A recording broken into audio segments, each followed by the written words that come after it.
সচিবালয়ে যে আগুনটা লেগেছে এটাকে সম্পূর্ণ আওয়ামী লীগের ফেসিবাদের একটা পরিকল্পনার অংশ হিসেবে মনে হচ্ছে। কারণ ফেসিবাদ বাংলাদেশ থেকে এখনো যায়নি।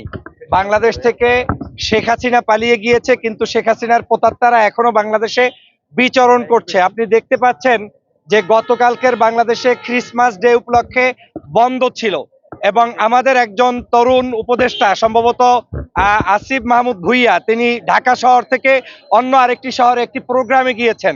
সেই অবস্থায় ডেটটা এমনভাবে চুজ করা হয়েছে যেই ডেটটাতে নির্জন থাকবে ঢাকা শহর, এই জায়গার মন্ত্রণালয়ের দায়িত্বপ্রাপ্ত ব্যক্তিরাও থাকবে একটু বাহিরে। সেই সময় আপনার এখানে আগুন ধরিয়ে দেওয়া হয়েছে এবং এই আগুনটা ধরা হয়েছে তথ্য মন্ত্রণালয়, নাহিদ এবং আসিফদের অফিসকে কেন্দ্র করেই, যাতে করে সেখানের সকল গোপন তথ্যগুলো রাষ্ট্রের গত 16 বছরের স্বৈরশাসক শেখ হাসিনা যে চুরি করেছে, ডাকাতি করেছে, অন্যায় করেছে, গুম করেছে, হত্যা করেছে, নির্যাতন করেছে, টাকা পয়সা লোপাট করেছে, সেই অর্থ সম্পদগুলোর সকল তথ্য যাতে জাতির কাছ থেকে হারিয়ে দেওয়া যায়, সে কারণে এই নথিপত্র পুড়ে দেওয়ার জন্য একটি চক্রান্ত। দ্বিতীয় কাজ হচ্ছে বাংলাদেশের রাজনৈতিকভাবে অস্থিরতা বিরাজ করানো।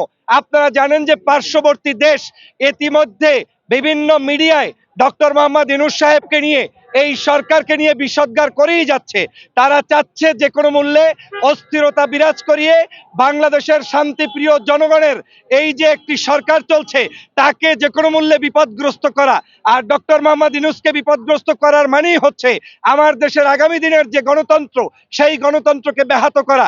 সেই কারণে এই ফ্যাসিবাদী চক্রটি এখনো উঠে পড়ে লেগেছে। আপনারা জানেন গতকালকের ফায়ার সার্ভিসের এই যে মধ্যরাতে, ভোর রাতে ফায়ার সার্ভিসের কর্মীরা যখন আগুন নিবানোর জন্য এসেছে, তখন সেই ফায়ার সার্ভিসের একজন চৌখাস কর্মীকে, যিনি একজন দেশপ্রেমিক, যিনি অনেক তাড়াহুড়া করে এই আগুন নিয়ন্ত্রণের চেষ্টা করেছেন, তাকে ট্রাক ড্রাইভারের মাধ্যমে পিষে তারপরে হত্যা করা হয়েছে।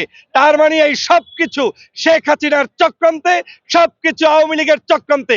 আমরা বারবার সরকারকে হুঁশিয়ার করে বলার চেষ্টা করেছি, বাংলাদেশের এই শেখ হাসিনার প্রেতাত্মাদেরকে নিয়ে, ষড়যন্ত্রবাজদের নিয়ে আপনারা সরকার চালাতে কখনোই পারবেন না।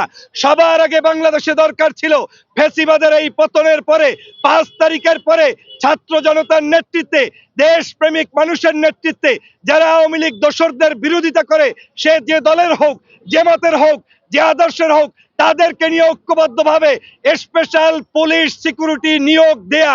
কিন্তু এখন পর্যন্ত আমরা সেই রকম বড় কোনো পরিবর্তন দেখি নাই। বাংলাদেশ সহ বিভিন্ন জায়গায় প্রশাসনের মধ্যে ঘাপটি মেরে আছে আওয়ামী লীগের লোকেরা। তারা যে কোনো মূল্যে ষড়যন্ত্র বাস্তবায়ন করতে চায়।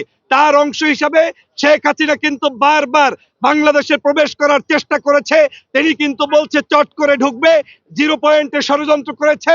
গতকালকে দেখেছেন আরেকজন মুক্তিযোদ্ধার ইতিহাস তৈরি করে তারপরে নতুন করে বাংলাদেশে আবার বিতর্ক সৃষ্টি করার পায়তারা শুরু করেছে।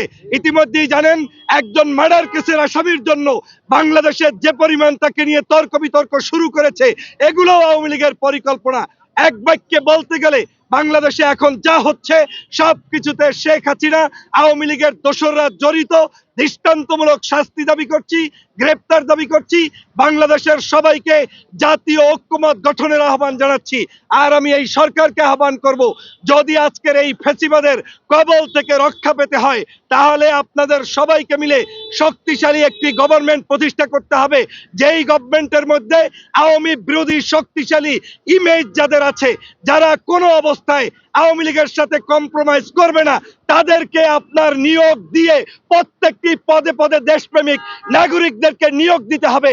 তারপরেই আপনি সুরক্ষিত থাকবেন।